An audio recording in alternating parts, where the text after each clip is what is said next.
मैं अभी तक आपको ए से एड़ी और ए से ए स्वर की मात्रा सिखा रही थी। देखिए आप इधर देखिए पिक्चर में, ए सी एड़ी जिसकी हमारी साउंड स्लो जाती है और टंग हमारी टीथ पर आके रुक जाती है और ओपन माउथ कम होता है, मतलब छोटा सा माउथ खुलता है। लेकिन जब हम ए बोलते हैं तो हमारी टंग तो आती है टीथ तक, लेकिन ओपन माउथ हो जाता है और टंग हमारी दिखाई देती है।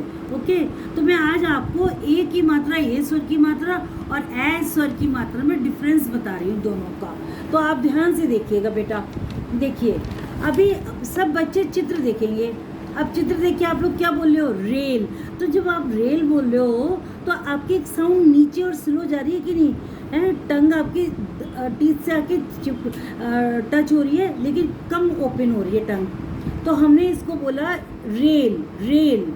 अच्छा बेटा, अब ये पिक्चर देखोगे तो आप इसको बोलोगे कैरम, एकदम ओपन माउथ हुआ और टंग हमारी टीथ से भी के पास आई, रुक गई और ओपन माउथ हो गया और टंग भी दिखाई दे रही, कैरम।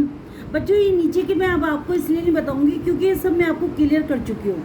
अब मैं आज आपको डिफरेंस बता रही हूँ, दोनों मात्राओं को उच्चारण कैसे करते हैं। तो ए, लालटेन, तो ये हमारा कौन से स्वर में जा रहा है? ए। और जब हम ए स्वर बनाते हैं तो उसकी मात्रा हमारे किसी भी व्यंजन में एक स्लैंटिंग लाइन लगा के लू। और ये क्या बेटे, अब हम इसे सैनिक बोलेंगे तो कितना बुरा लग रहा है, सैनिक। यह है सैनिक, सैनिक। आप लोग प्रैक्टिकली टंग से जो मैं आपको ट्रिक बता रही हूँ उसको अप्लाई करके देखना, सैनिक। फिर देखिए आप इधर देखिए, पेड़, हमारी डाउन जा रही है, स्लो जा रही है आवाज़ और हमारी टंग भी टीथ से कम बाहर आ रही है, टीथ से पास आ रही है पर कम आ रही है। और देखो बैल, पूरा ओपन माउथ हो रहा है, टंग भी दिखाई दे रही है और टीथ के पास आके रुक भी रही है, बैल। आज बच्चों मैं आपको एक चीज़ और सिखा रही हूँ एक ही मात्रा से रिलेटेड। बेटा ये पिक्चर देखोगे तो आप इसे नाव बोलोगे, नाव, बोट बोलते हैं जिसको इंग्लिश में। तो बेटा अभी हम लोग नए नए वर्ड सीख रहे हैं, हम इसको बेटा नैया भी बोलते हैं। इसका मतलब अगर हमारे किसी व्यंजन में दो मात्राएं आई हैं और उसके बराबर इमीडिएटली या स्वर आया है, या, तो बेटा हम उसको नैया बोलेंगे, हम उसको नया नहीं बोलेंगे, हम उसको नैया बोलेंगे। अब देखो ये दोनों भाई बहन हैं, तो बहन के साथ भाई होता है, हम इसे भाई भी बोल सकते हैं, लेकिन इसका एक अदर वर्ड और है, इसका एक अदर वर्ड है, हम कहते हैं ना, अरे भैया प्लीज़ इधर आ जाओ, भैया।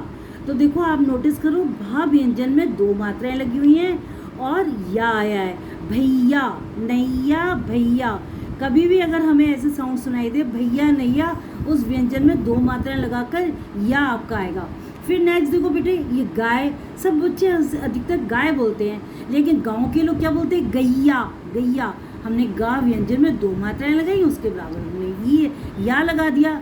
अन्य शब्द देखो, मैया, माता को, मम्मी को, माँ को मैया भी बोलते हैं। अब देखो तैयार, तैयार, ता के बाद दो मात्राएं या आया तो तैयार बोलेंगे, तैयार नहीं बोलेंगे। हैया, क्योंकि हे में दो मात्राएं और या। अब बेटे मैं मान लो बोली हूँ पहिया, ये बेटे तुम्हारा ऐसे रिलेटेड मात्रा से नहीं होगा, ये रॉन्ग है, क्योंकि हम इसमें ही में छोटी की मात्रा लगा रहे हैं। या तो आ रहा है पर छोटी की मात्रा, ये ए की मात्रा नहीं आ रही है। तो बेटा आज का मेरा लाइक करो, सब्सक्राइब करो, धन्यवाद।